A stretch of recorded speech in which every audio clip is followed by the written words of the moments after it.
مختصر حمد و ثنا کے بعد ہم تمام دوست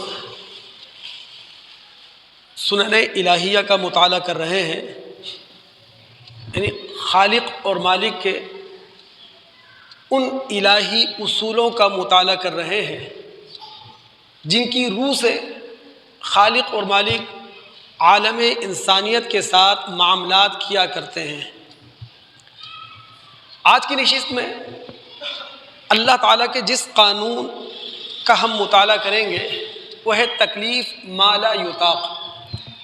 اس سے پہلے 3 الہی اصولوں پر ہماری گفتگو ہو چکی ہے: قانون ابتلا، قانون ہدایت و ضلالت، اور قانون نفع و عزل۔ قانون تکلیف ما لا یطاق کا مطلب یہ ہے کہ اللہ رب العالمین نے جب عالم انسانیت کو سمع و اطاعت کا مکلف ٹھہرایا، اپنے اوامر اور اپنے نواہی کا ذمہ دار قرار دیا اور انسانوں سے کہا جس چیز کا میں حکم دوں اس کا پابند اپنے آپ کو بنا لو، جس چیز سے میں روک دوں اپنے آپ کو اس سے روک لو۔ تو جن اوامر اور جن قوانین، جن نواہی کا اللہ تعالیٰ نے انسانوں کو پابند کیا ہے، اس کی طاقت، اس کی صلاحیت انسان کے اندر ہے۔ یعنی پوری شریعت الہیہ میں کوئی ایک ایسا حکم نہیں ہوگا، کوئی ایک اللہ تعالیٰ کی ایسی پابندی نہیں ہوگی کہ جو انسان کی حدود طاقت سے باہر ہو، انسان کی امکانی طاقت سے باہر ہو۔ لیکن قبل اس کے کہ باقاعدہ ہم قرآن میں اتر کر ان آیات کا مطالعہ کریں جن آیات میں اللہ رب العالمین نے اپنا یہ قانون تکلیف ما لا یطاق بیان کیا ہے، میں 2 الفاظ کی لغوی تفہیم آپ کو دینا چاہوں گا۔ ایک لفظ ہے تکلیف اور دوسرا لفظ ہے وسعت۔ تکلیف عربی میں کہتے ہیں کہ کسی شخص کو ایسی ذمہ داری کا پابند بنا دیا جائے جس کی پابندی اس پر گراں گزرے، اور وسعت کا مطلب ہوتا ہے وسع یسع سعتن، طاقت کا ہونا، گنجائش کا ہونا، اختیار کا ہونا۔ امام لغت ہیں امام راغب اصفہانی رحمۃ اللہ علیہ، انہوں نے بڑا باریک مفہوم ہمارے سامنے رکھا ہے لفظ وسعت کا۔ وہ کہتے ہیں وسعت عربی میں اس طاقت کو کہتے ہیں جو اس کام سے زیادہ ہو جس کام کی ذمہ داری آپ پر ڈالی گئی ہے۔ وسعت اس طاقت کو کہتے ہیں جو اس کام سے ذرا زیادہ ہے جس کام کی ذمہ داری آپ پر ڈال دی گئی۔ تو اللہ رب العالمین جب بھی ہمیں بڑنائز کرتا ہے تو ہماری طاقت کا جو اسکوپ ہے اس کو سامنے رکھتا ہے، ہماری گنجائش کی جو رینج ہے اس کو بھی ملحوظ خاطر رکھتا ہے۔ یعنی اللہ تعالیٰ نے جن اوامر، جن نواہی کا ہم انسانوں کو ذمہ دار اور مکلف ٹھہرایا ہے، رب العالمین نے ہماری فطرت پر اسے جانچا ہے، رب العالمین نے ہماری صلاحیت اور ہماری استعداد کو باقاعدہ تولا ہے، اور اس کے بعد اللہ نے کہا کہ اس امر کے تم پابند ہو، اس نواہی کے تم پابند ہو۔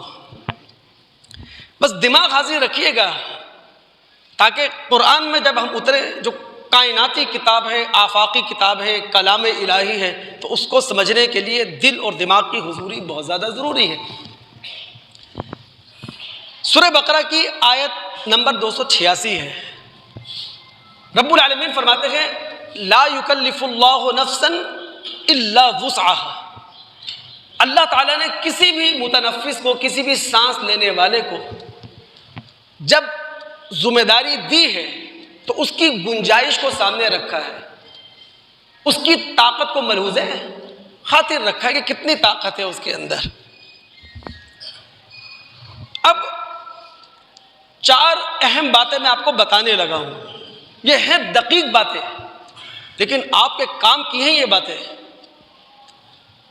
پہلی بات، شریعت الہیہ میں حاکم مطلق خالق اور مالک ہے، یعنی جنہیں اقتدار اعلیٰ حاصل ہے، جو بالا تر اقتدار رکھتے ہیں، جن کے پاس سوورینٹی ہے۔ سورہ یوسف کی آیت نمبر 40 میں رب العالمین نے فرمایا ان الحکم الا للہ، فیصلہ صرف اللہ تعالیٰ کا ہے، کمانڈمنٹ صرف رب العالمین کے لیے ہے۔ سورہ بنی اسرائیل کی آیت نمبر 111 رب العالمین فرماتے ہیں وَلَمْ يَكُنْ لَهُ شَرِيكٌ فِي الْمُلْكِ، اللہ تعالیٰ نے اپنی بادشاہت میں کسی کو شریک نہیں ٹھہرایا ہے، یعنی رب العالمین کی ڈومینین میں، رب العالمین کی حاکمیت کے اندر کوئی پارٹنر نہیں ہے، تو حاکم صرف اللہ ہے۔ حکم الہی کیا چیز ہے؟ خطاب اللہ تعالی المتعلق بافعال المکلفین، یعنی اللہ تعالیٰ کا وہ فیصلہ، اللہ تعالیٰ کا وہ حکم جس کا تعلق بندوں کے اعمال سے ہے، بندوں کے افعال سے ہے، کہ بندوں نے کیا کرنا ہے اور بندوں نے کیا نہیں کرنا۔ اب جب حکم الہی موجود ہو اور کوئی انسان یا کوئی انسانی معاشرہ اس حکم الہی سے اپنے آپ کو بیگانہ رکھ کر اپنی خواہشات کے مطابق فیصلے کرے، تو سورہ مائدہ کی آیت نمبر 44، 45 اور 47 میں ایسے ہی شخص کو اور ایسے ہی معاشرے کو کہا گیا ہے یہ کافر ہیں، یہ ظالم ہیں، یہ فاسق یعنی باغی ہیں۔ تیسری چیز، محکوم فی یا محکوم بھی، یعنی وہ حکم الہی جس کا پابند اللہ نے انسانوں کو کر دیا ہے، اس کے لیے 2 شرائط ہیں۔ اللہ تعالیٰ جب آپ کو یا ہم انسانوں کو بڑنائز کر رہے ہیں کہ یہ کرنا ہے اور یہ نہیں کرنا، تو اس کی درستگی کے لیے، اس کی صحت کے لیے 2 شرائط ہیں۔ نمبر 1، انسانوں کو اس پابندی کا پورا علم ہونا ضروری ہے۔ اس کے لیے اللہ تعالیٰ نے اعلیٰ تر فطرت پر انسانوں کو پیدا کیا، ہر انسان کو کامن سینس دے کر پیدا کیا ہے، عقل عام دے کر پیدا کیا ہے۔ پھر انسانوں میں سے جو بزرگ تر لوگ تھے، نمایاں تر لوگ تھے، اللہ تعالیٰ نے ان انسانوں کے سروں پر تاج نبوت، تاج رسالت رکھ دیا۔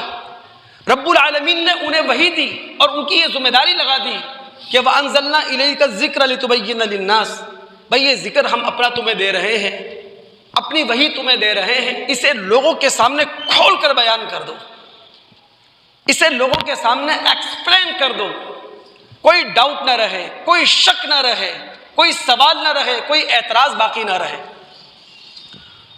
اور محکوم فی یا محکوم بھی کے لیے جو دوسری شرط ہے وہ یہ کہ جب اللہ تعالیٰ کسی امر یا کسی نہیں کا ہمیں پابند بنا رہا ہے تو اس کی قدرت بھی ہمارے اندر ہونی چاہیے۔ یہی وجہ ہے دوستو،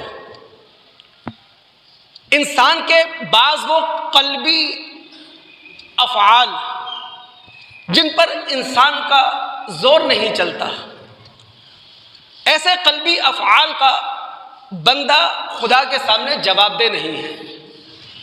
ایک شخص، اس کی 1 سے زیادہ بیویاں، اب وہ 1 سے زائد بیویوں کے درمیان قانونی عدل بھی کرتا ہے، اخلاقی انصاف بھی کرتا ہے، لیکن قلبی رجحان کسی ایک بیوی کی طرف ہے، یہاں انسان بے بس ہے۔ یہی وجہ ہے ہمارے نبی محمد الرسول اللہ صلی اللہ علیہ وسلم 1 سے زیادہ بیویاں رکھتے تھے۔ عائشہ صدیقہ رضی اللہ تعالی عنہا وہ راویہ ہیں، ان کی روایت ہے،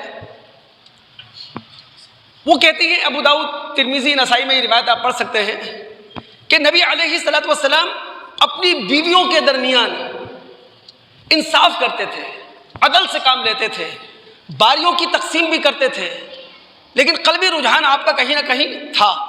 اس لیے اللہ کے رسول اللہ کی بارگاہ میں ہاتھ اٹھاتے دعا کرتے تھے، اللہم ھذا قسمی فیما املک، اللہ یہ میری تقسیم ہے جس کا اختیار مجھے حاصل ہے، فلا تلمنی فیما تملک ولا املک، اللہ اس قلب پر میرا اختیار نہیں ہے، اس قلب کے معاملے میں میں بے بس ہوں، اللہ اس معاملے میں آپ مجھے ملامت نہیں کرنا چونکہ اختیار آپ کے پاس ہے، میرے پاس نہیں ہے۔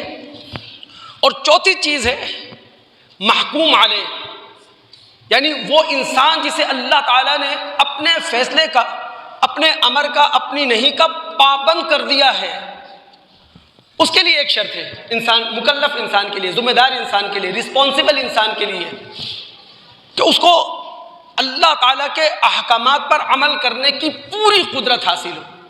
اگر ایسا ہو کہ اسے نامکمل صلاحیت حاصل ہے، یا صلاحیت حاصل تھی وہ چھین لی گئی ہے، یا وقتی طور پر اللہ تعالیٰ کی دی ہوئی وہ صلاحیت سلب ہو گئی ہے، تو اب وہ اللہ رب العالمین کے سامنے جواب دہ نہیں ہے۔ وہ معروف روایت ہے نا، نبی علیہ الصلوۃ والسلام نے فرمایا رفع القلم عن ثلاثہ، 3 طرح کے لوگ ہیں جو مرفوع القلم ہیں، جو اپنے اعمال کے بارے میں خدا کے سامنے جواب دہ نہیں ہیں۔ ایک سوتا ہوا شخص حتیٰ یستیقظ، جب تک کہ وہ جاگ نہ جائے، ایک معصوم بچہ حتیٰ یحتلم، جب تک کہ وہ عقلی طور پر بالغ نہ ہو جائے، اور تیسرا وہ مجنون شخص، دیوانہ شخص حتیٰ یفیق، جب تک کہ اس کا جنون اور پاگل پن ختم نہ ہو جائے۔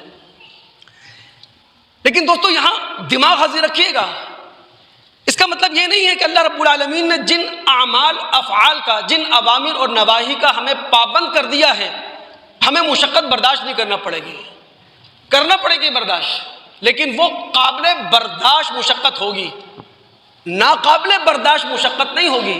بھئی نیکی کی بہت ساری تعریفیں کی جاتی ہیں، ایک نیکی کی جو فنی تعریف ہے جسے ہمیشہ یاد رکھیے گا، نیکی نام ہے اس بھلائی اور اس خیر کا جو نفس امارہ سے ٹکر لے کر کی جائے، جو اندر کے ابلیس کو شکست دے کر کی جائے، اسے کہتے ہیں نیکی، اور حقیقی نیکی یہی ہے۔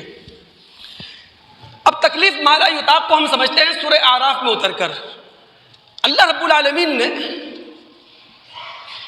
سورہ اعراف کے رکوع نمبر 4 اور رکوع نمبر 5 میں جنتیوں اور جہنمیوں کا تذکرہ کیا ہے۔ اچھا، جنتیوں اور جہنمیوں کے تذکرے کے دوران رب العالمین نے جملہ معترضہ کے طور پر اپنا یہ قانون تکلیف ما لا یطاق بیان کیا ہے، لا نکلف نفسا الا وسعها۔ مطالعے میں سمجھتے ہیں کہ رب العالمین ہم سے کیا رہے ہیں، دماغ حاضر رکھیے آپ، چونکہ ہم ذمہ دار ہیں۔ سورہ، آج لوگوں نے اپنے موبائل کھول رکھے، بار بار بہت پریشان ہے۔ جب مسجد میں آیا کریں آپ لوگ تو پوری آپ کی کوشش ہونا چاہیے کہ تیار ہو کر آئیں، مسجد میں داخل ہوتے ہی کوشش کریں کہ آف کر لیں، آپ کوشش ہونا چاہیے انسان کی، بہرحال انسان ہے، ہم سب غلطی ہوتی ہے ہم سب سے۔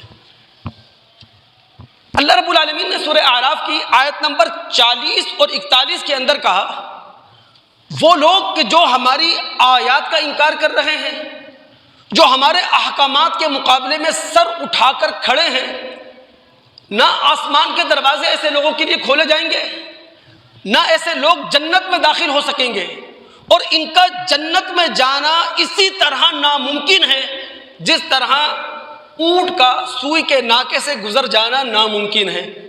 پھر آگے اللہ تعالیٰ نے کہا جہنمیوں کا اوڑھنا اور بچھونا جہنم ہی ہے۔ اس کے بعد رب العالمین جنتیوں کا تذکرہ کرتے ہوئے کہتے ہیں وہ لوگ جو ایمان لائے، جنہوں نے نیک عمل کیے، وہ جنتی ہیں، ہمیشہ جنتوں میں رہیں گے۔ لیکن درمیان میں رب العالمین ایک جملہ معترضہ، یعنی آیت کے دوران میں ایک ٹکڑا ہے، لا نکلف نفسا الا وسعها، کہ کسی بھی نفس کو، کسی بھی انسان کو ہم ایسی ذمہ داری کا بار نہیں دیتے جس کو اٹھانے کی اس کے اندر استطاعت نہ ہو۔ اب سوال یہ ہے، جنتیوں اور جہنمیوں کا تذکرہ کرتے ہوئے درمیان میں رب العالمین نے یہ جملہ کیوں کوٹ کیا ہے؟ بھائی جب کائناتی عدالت لگے گی، جنتی جنت میں، جہنمی جہنم میں، تو بعض جہنمی یہ کہہ سکتے ہیں نا کہ اللہ آپ نے ہمیں ایسے افعال اور احکامات کا پابند کر دیا تھا جس کی طاقت ہمارے اندر نہیں تھی، تو رب العالمین خاموش انہیں جواب دیں گے کہ بھائی تم ہی جیسے انسان تمہارے ہی خاندان سے تعلق رکھتے ہوئے لوگ، تمہارے ہی قوم اور قبیلے کے لوگ جب نیک اعمال کر کے جنت میں جا سکتے ہیں تو یہ طاقت تمہیں کیوں حاصل نہیں تھی؟ تو اللہ رب العالمین نے دوستو اپنی پابندیوں کو برداشت کرنے یا اپنی پابندیوں کو نبھانے کی پوری طاقت ہمیں دے رکھی ہے۔ اگر اللہ تعالیٰ کے اس قانون تکلیف مالا یطاق کو مزید گہرائی سے سمجھنا چاہیں نا آپ، تو سورہ طلاق کی آیت نمبر 7 کا مطالعہ کریں، لیکن سیاق و سباق میں رہ کر۔ اللہ تعالیٰ طلاق کا طریقہ یوں سکھاتے ہیں ہمیں کہ بھائی طلاق سوچا سمجھا فیصلہ ہے، جذباتی فیصلہ نہیں ہے۔ تم نے سوچ سمجھ کر اپنی بیوی کو طلاق دی، وہ طلاق کی عدت کہاں گزارے گی؟ تمہارے گھر میں، اور جب تک عدت کا پیریڈ وہ گزار رہی ہے تمہارے گھر کی چھت کے نیچے، تو کھلاؤ گے بھی تم، پہناؤ گے بھی تم، پھر جو رہائش اسے فراہم کرو گے وہ اپنے معیار کے مطابق، جو اس کی ضرورتیں پوری کرو گے اپنے لائف اسٹینڈرڈ کے مطابق۔ پھر آگے اللہ نے کہا اسی سورہ کی آیت نمبر 7 میں لِيُنْفِقْ ذُو سَعَةٍ مِّن سَعَتِهِ، طلاق دینے والا خوشحال ہے تو اپنی خوشحالی کو سامنے رکھ کر مطلقہ عورت پہ خرچ کرے، اور جو غریب ہے وَمَنْ قُدِرَ عَلَيْهِ رِزْقُهُ فَلْيُنْفِقْ مِمَّا آتَاهُ اللَّهُ، جو تنگدست ہے، غریب ہے، وہ اپنی تنگدستی میں رہ کر مطلقہ عورت پہ خرچ کرے۔ پھر آگے اللہ نے کہا لا یکلف اللہ نفسا الا ما آتاها، مالی معاملات میں اللہ رب العالمین جب تمہیں ذمہ داری دیتا ہے تو تمہاری مالی گنجائش کو سامنے رکھ کر۔ تو رب العالمین نے جب جس حکم کا ہمیں پابند کیا ہے، ہماری وسعت اور ہماری طاقت کو تول کر، ہماری صلاحیت کو ٹٹول کر۔ دوستو مذہب اسلام کے اندر یا آسمانی مذہب میں، الہامی مذہب میں، تصوف، رہبانیت، جوگیت، یہ غیر فطری پودا ہے جو اسلام کی سرزمین میں گاڑ دیا گیا ہے، لگا دیا گیا ہے۔ یعنی دنیا بیزاری، اس کو مذہب پسند نہیں کرتا، یا غیر ضروری برڈن اپنے اوپر لے لینا عبادات کا، جس کا ذمہ دار اللہ تعالیٰ نے آپ کو قرار نہیں دیا، مذہب اس کو پسند نہیں کرتا۔ ایک روایت سنا کر آگے نکلنا چاہوں گا میں۔ بخاری کی روایت ہے، کتاب الایمان والنذور، نبی علیہ الصلوۃ والسلام منبر پر ہیں، خطبہ دے رہے ہیں، اللہ کے رسول صلی اللہ علیہ وسلم کی باہر نظر پڑی، آپ نے دیکھا کہ ایک شخص دھوپ میں کھڑا ہے۔ نبی صلی اللہ علیہ وسلم نے اپنا خطبہ، اپنی اسپیچ روکی، صحابہ سے پوچھا یہ کون شخص ہے جو مسجد کے باہر دھوپ میں کھڑا ہوا ہے؟ تو صحابہ نے نبی علیہ الصلوۃ والسلام کو بتایا کہ اللہ کے رسول صلی اللہ علیہ وسلم اس کا نام بنو اسرائیل ہے یا ابو اسرائیل ہے۔ اس شخص نے نظر مانی ہے، یہ دھوپ میں کھڑا رہے گا، سائے میں نہیں آئے گا، کسی سے بات نہیں کرے گا، اور اسی پرتشدد حالات کے اندر اپنے آپ کو رکھ کر روزہ پورا کرے گا۔ تو نبی علیہ الصلوۃ والسلام نے اس موقع پر کہا تھا مروہ، بھائی اس کو کہو کہ نبی کہہ رہا ہے کہ فلیتکلم، یہ بات کرے، ولیستظل، یہ سائے میں آ جائے، ولیقعد، یہ بیٹھ جائے، ولیتم صومہ، ہاں اگر اس نے روزے کی نیت کر رکھی ہے تو روزہ اپنا پورا کر لے۔ تو مذہب اس بات کو پسند ہی نہیں کرتا کہ غیر ضروری طور پر اپنے آپ کو برڈنائز کیا جائے۔ ہمارے ہاں یہ عام رجحان ہے کہ جناب جتنا خدا کی راہ کے اندر غیر ضروری برڈن برداشت کرو گے، مشقت برداشت کرو گے، اتنا اللہ تعالیٰ راضی ہوگا۔ نہیں، یہ مذہب کی سوچ کے خلاف ہے، یہ اللہ اور اس کے رسول کی فکر کے خلاف ہے۔ اچھا، مذہب اسلام کا یا آسمانی مذہب کا عام معاملہ تو یہی ہے کہ جس امر کا آپ کو پابند کرے گا وہ، جس نہیں کا آپ کو پابند کرے گا اس کی صلاحیت، اس کی استعداد آپ کے اندر ہوگی، لیکن بعض خاص حالات کے اندر بعض خاص لوگوں کو یا بعض مخصوص قوموں کو وہ غیر ضروری برڈنائز کرتا ہے، خاص حالات میں، خاص لوگوں کو، خاص قوموں کو۔ کبھی غیر ضروری برڈنائز کرے گا مذہب کسی خاص شخص یا قوم کو تعلیم اور تربیت کے لیے، اور یہ عام طور پر اس وقت ہوتا ہے جب وقت کا رسول موجود ہو لوگوں کے درمیان، اور یہ معاملہ پیش آتا ہے رسول کے مخاطبین اولین کے ساتھ، براہ راست شاگردوں کے ساتھ۔ اب دیکھیں نا، رسول حیات ہے، لوگ ایک ایک کر کر اس پر ایمان لے کر آ رہے ہیں، جو ایمان لے کر آ رہے ہیں وہ اپنی سرزمین پر اپنی جان بچاتے پھر رہے ہیں، زمین ان کے لیے تنگ کر دی گئی ہے۔ ان ایمان لانے والوں کو محسوس ہو رہا ہے کہ آسمان ٹوٹ کر ان پر گر پڑے گا، آروں سے وہ دو حصوں میں تقسیم کیے جا رہے ہیں، ہاتھ اور پیر مخالف سمتوں سے کھینچ کر انہیں اذیتیں دی جا رہی ہیں، اور ان پرتشدد حالات میں رسول کے پیروکار رسول کے پاس آ کر کہتے ہیں متی نصر اللہ، اب تو حد ہو گئی، اللہ کی مدد کب آئے گی؟ اور رسول کہے الا ان نصر اللہ قریب، تسلی دیتے ہوئے کہ اللہ کی مدد قریب ہے۔ اسی لیے تو سورہ نحل کی آیت نمبر 106 کا مطالعہ کیجئے گا، مکی صورت ہے، مکہ کے دور آخر میں نازل ہوئی ہے، حالات بڑے سنگین ہیں۔ عمار بن یاسر رضی اللہ تعالیٰ عنہ یہ وہ صحابی رسول ہیں، مکہ کے اندر سب سے پہلے ان کے والد اور والدہ کو شہید کیا گیا، اذیتیں دی گئیں، زندگی موت سے زیادہ بھیانک بنا دی گئی۔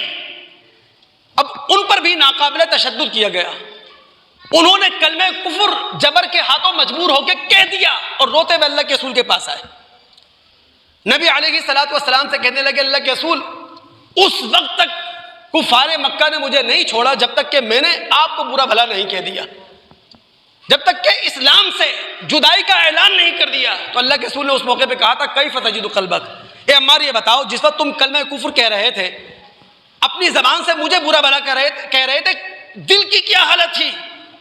عمار بن یاسر نے کہا اللہ کے رسول وہ تو مجبوراً میری زبان غلط چل گئی، ورنہ مطمئن بالایمان، کل تو آج بھی ایمان پر مطمئن ہے۔ تو اللہ کے رسول نے اس موقع پہ کہا تھا ان عادوا فعود، اے عمار حالات بڑے گئے گزرے ہیں، اگر دوبارہ کبھی ایسا ہو کفار مکہ تمہیں پکڑ لیں اور کلمہ کفر کہنے پر مجبور کر دیں، دوبارہ کلمہ کفر کہہ لینا۔ تو یہ ہوتے ہیں مخصوص حالات۔ مخصوص حالات میں اللہ رب العالمین کسی قوم کو اس کی سرکشی اور بغاوت کی سزا دینے کے لیے بھی بڑنائز کرتا ہے، یعنی غیر ضروری بار اللہ تعالیٰ ڈال دیتا ہے۔ بنی اسرائیل یہود و نصارہ اپنے دور زوال میں ہیں، اور اپنے دور زوال میں وہ موسیٰ اور عیسیٰ کی شریعت کو چھوڑ بیٹھے ہیں، توریت اور انجیل کو پس پش ڈال بیٹھے ہیں، اپنی خواہشات کو انہوں نے دین سمجھا ہوا ہے۔ اللہ رب العالمین نے بنی اسرائیل کو ان کی سرکشی اور بغاوت کی سزا دیتے ہوئے انہیں بڑنائز کیا۔ کس طور پر کیا؟ تاریخ بتاتی ہے۔ بنی اسرائیل کے فقیہوں نے قانونی موشگافیاں کرتے ہوئے بنی اسرائیل کو ایسے احکامات کا پابند کیا جو غیر ضروری مشقت تھی۔ بنی اسرائیل کے جو روحانی پیشوا تھے انہوں نے تقوی اور طہارت کا نام لے کر، تبرع کا نام لے کر مبالغہ آرائی کرتے ہوئے کچھ پابندیاں ایسی لگا دی جو غیر ضروری تھیں، جو غیر فطری تھی، غیر عقلی تھی۔ دور زوال میں بنی اسرائیل کی جاہل عوام انہوں نے خود اپنی تباہوں پرستی کی وجہ سے، اپنی خود ساختہ حدود اور قیود کی وجہ سے بہت ساری بندشوں سے اپنے آپ کو جکڑ لیا تھا، جو بندشیں شریعت کی طرف سے نہیں تھی، خدا کی طرف سے نہیں تھی۔ ہمارے نبی صلی اللہ علیہ وسلم کی آمد کا ایک مقصد کیا ہے جو سورہ اعراف میں بیان ہوا؟ وَيَضَعُ عَنْهُمْ إِصْرَهُمْ وَالْأَغْلَالَ الَّتِي كَانَتْ عَلَيْهِمْ، محمد الرسول صلی اللہ علیہ وسلم بنی اسرائیلیوں کے کاندھوں سے وہ سارے کے سارے بوجھ ہٹانے اور اتارنے والے ہیں جو بوجھ انہوں نے خود اپنے کاندھوں پر سوار کر لیے تھے۔ ہمارے رسول صلی اللہ علیہ وسلم بنی اسرائیلیوں کو ان بندشوں سے آزاد کروانے والے ہیں جن بندشوں سے انہوں نے خود اپنے آپ کو باندھ لیا تھا۔ تو رب العالمین کا عام اصول تو یہی ہے کہ رب العالمین جس امر کا، جس نہیں کا آپ کو پابند کریں گے، اس کی صلاحیت، اس کی طاقت آپ کے اندر باعتم درجے کے اندر موجود ہوگی، لیکن خاص حالات میں آپ کو غیر ضروری بڑنائز بھی کرتے ہیں، تعلیم و تربیت کے لیے یا سرکشی اور بغاوت کی سزا دینے کے لیے۔ دوستوں کے دماغ اگر حاضر ہیں، ہم ماشاءاللہ مسلمان ہیں، لا الہ الا اللہ کا اقرار کرنے والا ہے، یہ فخر کی بات ہے ہمارے لیے، اعزاز کی بات ہے، خدا کا شکر ادا کرنے کا موقع ہے۔ ہم تمام دوست اخلاقی وجود ہیں۔ اللہ رب العالمین نے ہمیں جن پابندیوں سے باندھا ہے وہ اخلاقی پابندیاں ہیں، اور جن پابندیوں کا ہمیں خیال رکھنا چاہیے اللہ تعالیٰ نے پوری صلاحیت دی ہے کہ ہم ان کا خیال رکھ سکتے ہیں۔ یہی تو جنت اور جہنم کا مارکا ہے۔ بھائی دنیا کے اندر ہے کیا؟ یہ مارکا ابلیس و آدم ہے، یعنی آدم اور ابلیس کی لڑائی ہمیشہ سے ہے، لڑائی جاری ہے۔ لیکن اللہ تعالیٰ نے جن اخلاقی پابندیوں کا ہمیں ذمہ دار ٹھہرایا ہے، ہمارے اندر صلاحیت ہے ان اخلاقی ذمہ داریوں کو ہم ادا کر سکیں، پورا کر سکیں۔ دماغ حاضر رکھیے گا دوست، ہم مطالعہ کرنے جا رہے ہیں سورہ مومنون کی آیت نمبر 62 میں اللہ تعالیٰ نے اپنا یہ اصول تکلیف مالا یطاق بیان کیا ہے، لیکن اس سے پہلے کی آیتیں کیا ہیں؟ وہ ہیں قابل توجہ۔ بھلائیوں کی طرف سبقت کرنے والے اور سبقت کر کے بھلائیوں کو پا لینے والے لوگ وہ ہیں جو ہمہ وقت اپنے خدا سے ڈرتے رہتے ہیں، جو ہماری آیات پر صدق دل سے ایمان لے کر آتے ہیں، جو اپنی رب کی ذات، صفات، اختیار اور حقوق میں کسی کو شریک نہیں کرتے، ان کا صرف خدا ہوتا ہے، خدا پر ہی بھروسہ کرتے ہیں، خدا پر ہی اعتماد کرتے ہیں، اور جو کچھ اللہ تعالیٰ نے انہیں دے رکھا ہے اللہ تعالیٰ کے دیے ہوئے مال سے وہ معاشرے کی فلاح و بہبود کے لیے خرچ کرتے ہیں، تو ان کے دل اس طرح کانپ رہے ہوتے ہیں کہ بھئی خدا کے سامنے ہم نے حاضر ہونا ہے۔ پھر رب العالمین فرماتے ہیں لا نکلف نفسا الا وسعها، کہ ہم نے انسانوں کو جن اخلاقی پابندیوں کا ذمہ دار ٹھہرایا ہے اس کی طاقت بھی انہیں دے رکھی ہے۔ بھئی اللہ تعالیٰ نے مذہب اسلام نے اگر 5 نمازوں کا ہمیں پابند کیا ہے تو کیا اس کی صلاحیت ہمیں نہیں دی؟ یہ تو ہماری بغاوت ہوتی ہے نا کہ 5 وقت کی نماز ہم ادا نہیں کر پاتے، ورنہ اللہ تعالیٰ نے 24 گھنٹے میں 5 نمازیں اگر فرض کی ہیں ان کی ادائیگی کی پوری صلاحیت دے کر اللہ تعالیٰ نے ہمیں تخلیق کیا ہے، اللہ رب العالمین نے ہمیں پیدا کیا ہے۔ اللہ نہ کرے کبھی ہماری یہ صلاحیت کم ہو جائے، بیمار ہو جائے نا، تندرستی کی گنجائش الگ ہوتی ہے، بیماری کی حالت الگ ہوتی ہے، بیمار ہو جائیں تو پھر مذہب نے آپ کو رخصت دی، اس نے کہا کہ جناب کھڑوں کی نماز نہیں پڑھ سکتے بیٹھ جاؤ، بیٹھ کے نہیں پڑھ سکتے لیٹ کے نماز پڑھ لو، اشاروں سے نماز پڑھ لو، ایسا ہی ہے نا۔ سفر میں ہے، ہنگامی حالت ہوتی ہے، ایک جیسے حالات نہیں ہوتے، باقاعدگی سے نماز نہیں پڑھی جا سکتی، تو اس نے کیا کہا بھائی سنتیں چھوڑ دو، فرض بھی آدھے کر لو، بلکہ 2 نمازوں کو ایک ساتھ پڑھ لو، ظہر اثر مغرب عشاء۔ مذہب یہ کہتا ہے کہ جماعت کے ساتھ نماز پڑھنا یہ سنت مؤکدہ ہے۔ مذہب پسند نہیں کرتا کہ ایک شخص عادت بنا کر جماعت کی نماز اکیلا گھر میں پڑھے یا اپنی دکان میں پڑھے۔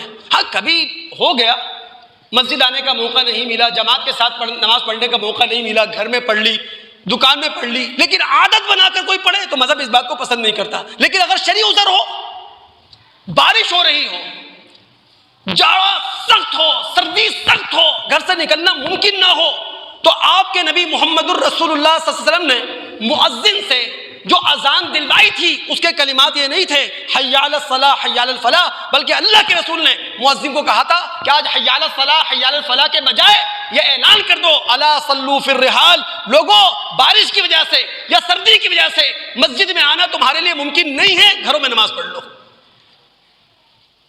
تو جہاں آپ پر تھوڑا سا برڈن زیادہ آیا، مذہب نے آپ کے لیے رخصتیں پیدا کرنا شروع کر دی۔ بھائی 14-15 گھنٹے کی بھوک پیاس برداشت کرنا مشکل ہے؟ نہیں، آسان ہے۔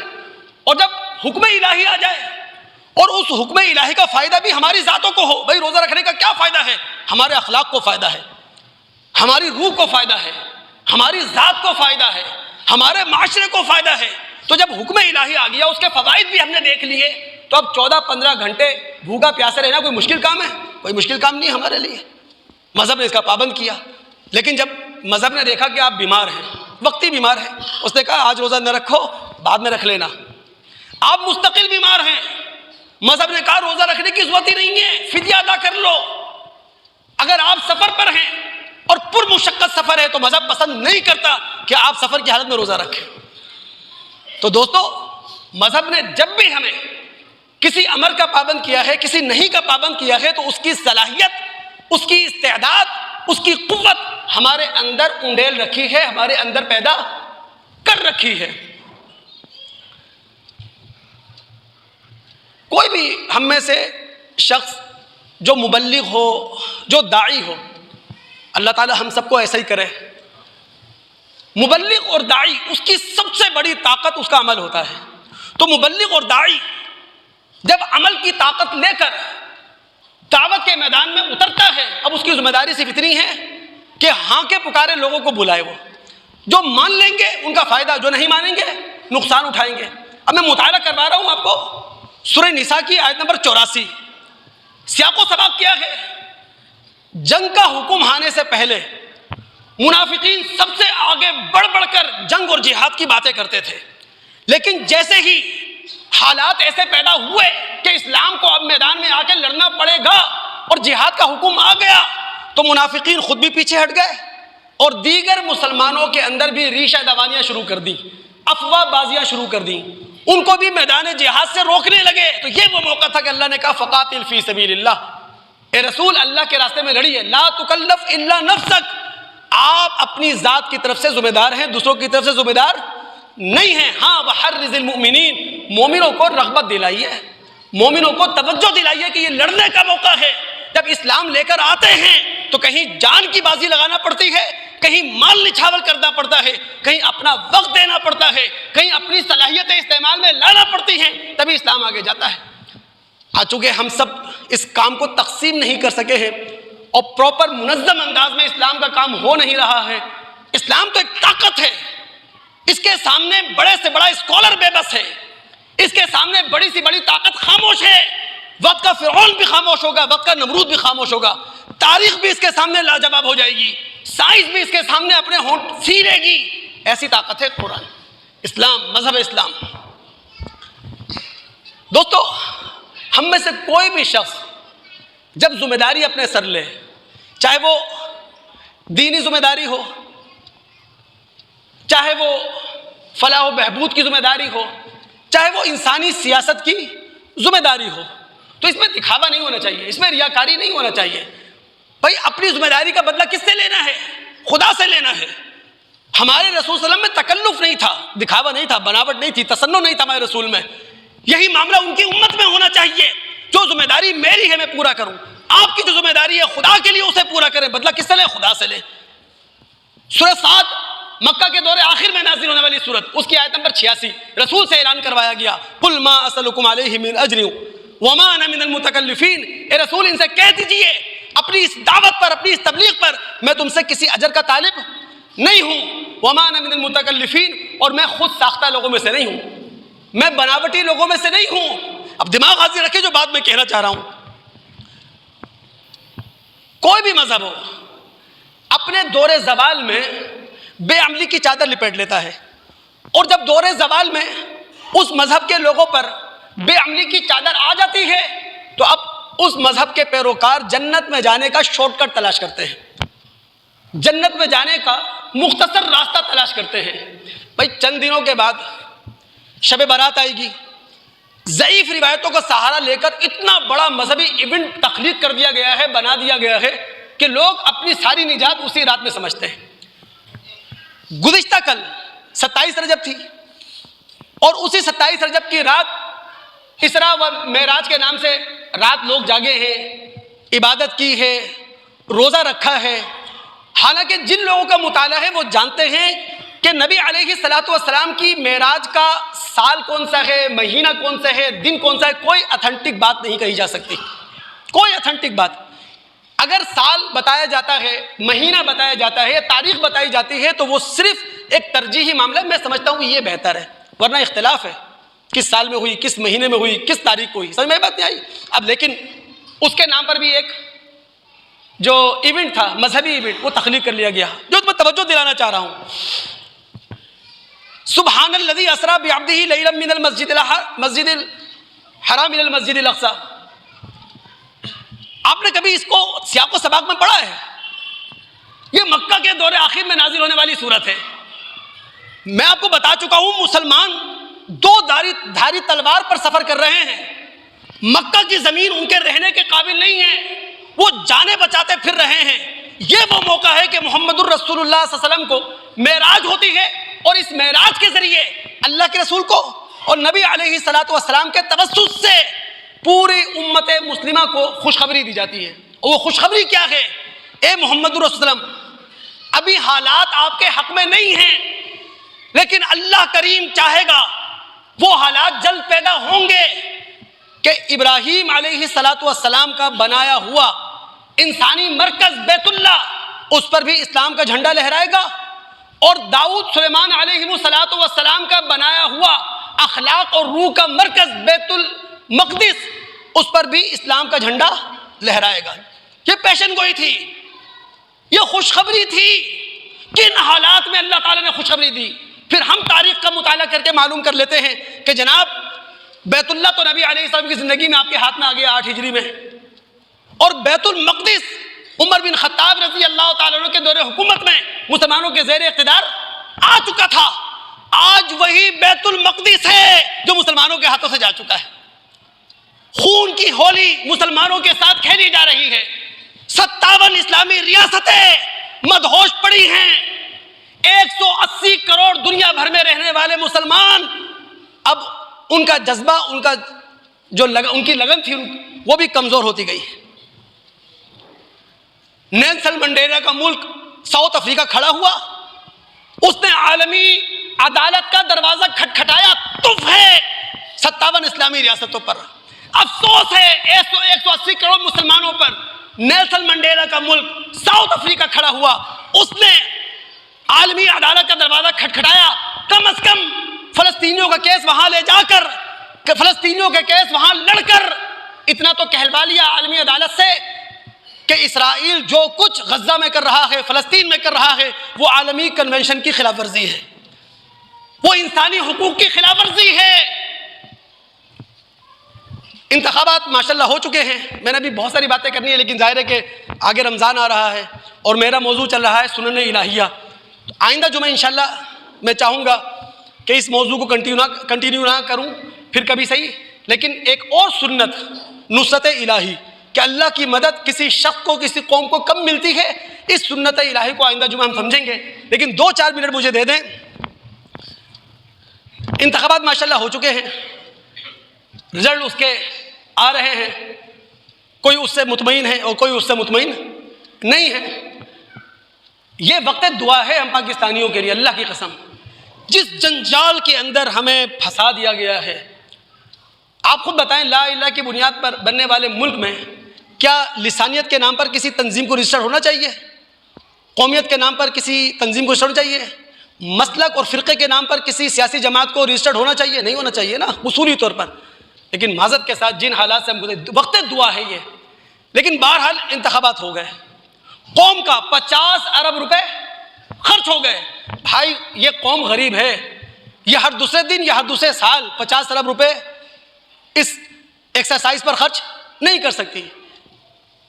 میں نے آپ سے پچھلے جمعہ بھی کہا تھا، ہمارا خالق، ہمارا مالک، ہمارا رسول، ہمارا مذہب یہ چاہتا ہے جس کی بھی حکومت بن گئی بھائی، بن جائے گی، اعلان ہو جائے گا 2-4 دن میں، جس کی بھی حکومت بن جائے، ہم نے اس حکومت سے اپنے آپ کو وابستہ رکھنا ہے اور قانون اپنے ہاتھ میں نہیں لینا، ٹھیک؟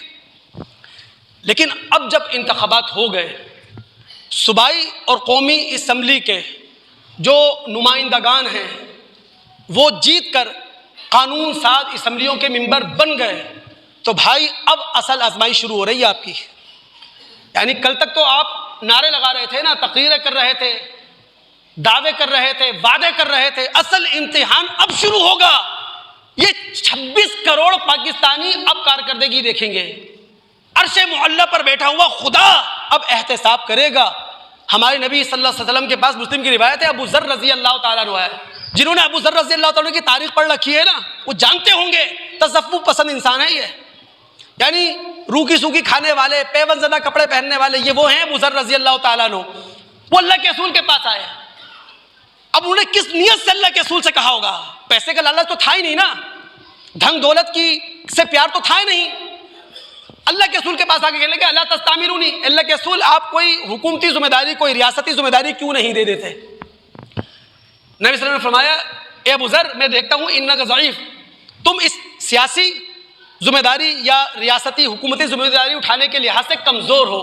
وَإِنَّهَا امانہ، بہت بھاری امانت ہے یہ، یعنی قومی اسمبلی کا ممبر بن جانا، صوبائی اسمبلی کا ممبر بن جانا، قانون ساز اسمبلیوں میں جا کر بیٹھ جانا، 26 کروڑ پاکستانیوں کے لیے قانون سازی کرنا کوئی آسان بات ہے؟ یہ بہت بڑی امانت ہے۔ اور پھر رسول نے کہا تھا وَإِنَّهَا يَوْمَ الْقِيَامَةِ خِزْيٌ وَنَدَامَةٌ، کل قیامت کے دن وہ سارے لوگ رسوا ہوں گے، نادم ہوں گے، پشیمان ہوں گے جو ذمہ داری لینے کے بعد اپنی ذمہ داری کو اٹھا نہ سکے۔